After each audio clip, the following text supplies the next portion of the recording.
Salut les topiens! Et quelle rentrée! Parce que je pense que vous vous souvenez tous de ce que vous étiez en train de faire le jour où Emmanuel Macron a annoncé les milliards d'investissements promis par la Walt Disney Company dans le cadre de sa grande extension qui a commencé à ouvrir cette année. Et il termine sa présidence à l'Élysée par une annonce similaire. On en avait parlé sur la chaîne il y a quelques jours. On savait depuis plusieurs semaines que l'Arabie Saoudite, via son fonds d'investissement, prévoyait d'injecter d'énormes sommes dans le développement d'un resort et d'un parc à thème en Île-de-France. Et aujourd'hui, c'est donc officiel, mais sauf que on a complètement sous-estimé le budget qui était investi à cet endroit et la configuration de la future infrastructure, puisqu'en fait, il s'agit d'un projet qui est complètement hors norme pour la France, mais aussi pour toute l'Europe. C'est l'arrivée prochaine d'un très sérieux concurrent à Disneyland Paris, et c'est l'histoire de l'investissement le plus spectaculaire dans le secteur du loisir depuis la création de Disneyland Paris. Dans cette vidéo, on va détailler ce qui a été annoncé par l'Élysée. Pour l'instant, il n'y a que l'Élysée qui a parlé. Le contexte, c'est la Coupe du Monde de l'e-sport. L'e-sport World Cup. La première édition de cette Coupe du Monde de l'e-sport a eu lieu à Riyad, en Arabie Saoudite. Et cette année, elle a lieu en France. Et c'est dans ce contexte que Emmanuel Macron reçoit le prince héritier d'Arabie Saoudite, Premier ministre, et qui ont officialisé ensemble la création de ce futur resort. Ce sera donc à Cergy-Pontoise, dans le Val d'Oise. Il semblerait bien que ce soit à l'emplacement de l'ancien Mirapolis. Je vous renvoie à la vidéo que j'ai fait il y a quelques jours, quelques semaines, qui traitait notamment de l'histoire de Mirapolis. C'est quand même le retour d'une zone de loisirs emblématique en France. La somme qui va être investie, elle est colossale. C'est 6 milliards d'euros. Et en réalité, il n'y a pas qu'un seul parc. Et c'est là probablement qu'il y a eu un quiproquo. Il y a Emmanuel Macron qui surfe énormément sur les animés, les mangas. Mais en réalité, il y aura 3 parcs à thème, dont un probablement qui sera centré sur le manga. Ça, en tout cas, c'est ce que je pense. L'Élysée promet 22 000 emplois.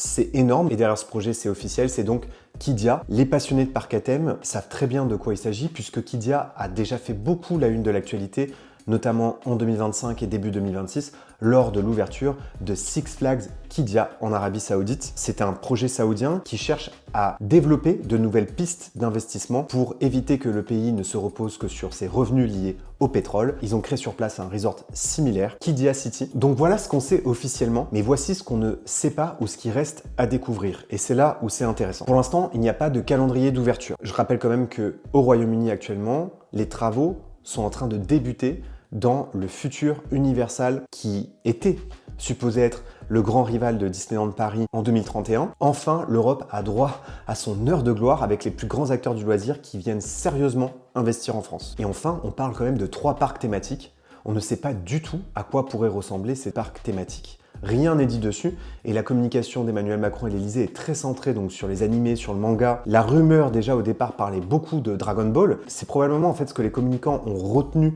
quand ils ont commencé à développer le projet avec l'Arabie Saoudite.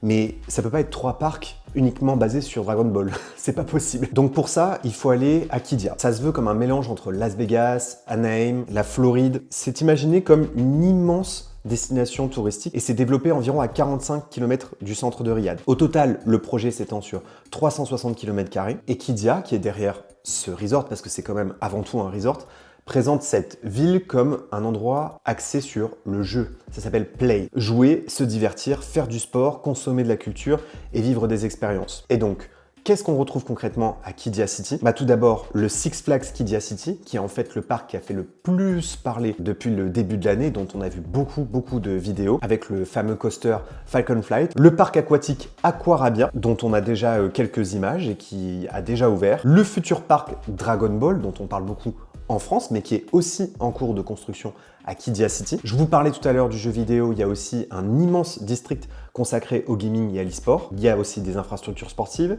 Il y a le circuit automobile, parce que comme les Émirats Arabes Unis, l'Arabie Saoudite essaye de préempter la F1. Il y a également un stade, des hôtels, des restaurants et bien sûr des quartiers résidentiels et commerciaux à la fois pour les habitants et les employés de ces zones. Mais ça faisait plusieurs années que les fonds d'investissement Qidia se baladaient de salon en salon, notamment en France, pour présenter leurs expertises et leur volonté de se développer peut-être en dehors du territoire. Et c'est ce qu'ils ont fait puisqu'ils arrivent en France. Et on va commencer par parler du projet qui semble quasiment officialisé, ce fameux parc Dragon Ball. Donc le parc Dragon Ball, il existe déjà des concept art comme celui qui est affiché derrière moi. On a déjà plusieurs visuels, même une vidéo qui a circulé sur comment devrait être agencé le parc. En principe, le parc s'étale sur 500 000 m² et il sera divisé en 7 zones, inspirées des 7 Dragon Balls. Et surtout, le parc doit traverser toute l'histoire de la franchise, depuis le Dragon Ball original jusqu'à Dragon Ball Super. Je suis pas un fan de Dragon Ball, donc je m'excuse si j'écorche les noms que je vais vous citer là, mais voici les zones en fait qui vont être créées dans le parc. Par exemple, il y aura la Came House, la Capsule Corporation. Au total, le parc doit comporter plus de 30 attractions, dont 5 attractions majeures, donc 5 e-tickets, si évidemment on est d'accord sur la définition du e-ticket. Tout ça est à remettre en perspective de ce qu'ils sont vraiment capables de faire, car pour l'instant, le parc n'a pas ouvert là-bas. Et puis, il y a un élément majeur qui devient le symbole en fait de ce parc à thème, et on le repère sur quasiment tous les concept art, c'est Shenron. C'est un coaster de près de 70 mètres de haut et qui circulera à l'intérieur du dragon. En fait, il passe littéralement à l'intérieur de l'infrastructure et c'est probablement l'attraction majeure du parc. Est-ce que le parc Dragon Ball à Qiddiya en Arabie Saoudite sera le même que le parc Dragon Ball à Cergy-Pontoise? J'ai du mal à réaliser. Pour l'instant, on ne sait pas. Moi, je crois que en partie, oui, ce sera en partie le même.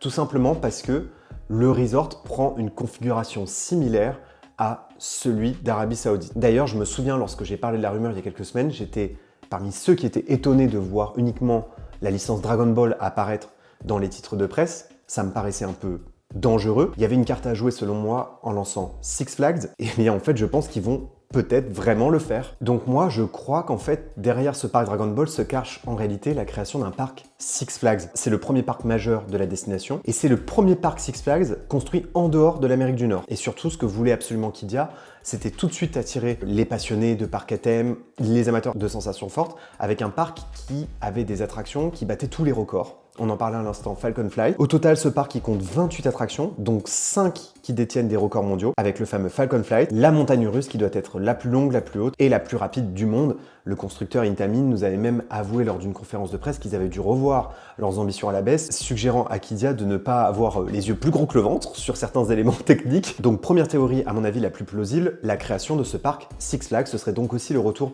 de Six Flags en Europe, à condition bien sûr que Six Flags n'est pas un projet aussi de se développer en propre, via ses propres fonds. 6 milliards, c'est bien sûr une somme conséquente, mais je n'imagine pas que ces 3 parcs aient en réalité la même superficie et la même attractivité, et qu'en réalité on ait besoin du même temps de visite dans chacun de ces 3 parcs. Ce que je pense, c'est qu'il y a 2 vrais parcs à thème, et que le 3e parc à thème, c'est tout simplement Aquarabia, qui prendrait là bien sûr un autre nom, un 3e parc aquatique, et là aussi ce serait un événement, la construction d'un parc aquatique en Île-de-France. Les géants Disney et Universal, pour l'instant, n'ont pas décidé de se lancer sur le secteur du parc aquatique en Europe, ce qui veut dire donc que là, il y a un concurrent très sérieux qui vient apporter ce qui manquait en région parisienne, puisque ni Astérix et ni Disneyland Paris n'avaient développé de parc aquatique. Donc Aquarabia, c'est 22 attractions et 8 zones thématiques, là aussi présentées avec des records mondiaux, des machines qui apparemment battent tous les records. L'énorme intérêt d'un parc aquatique, c'est évidemment d'augmenter le temps de séjour pour le visiteur, ce qui veut dire aussi que dans ces 6 milliards, il y a évidemment le développement de restaurants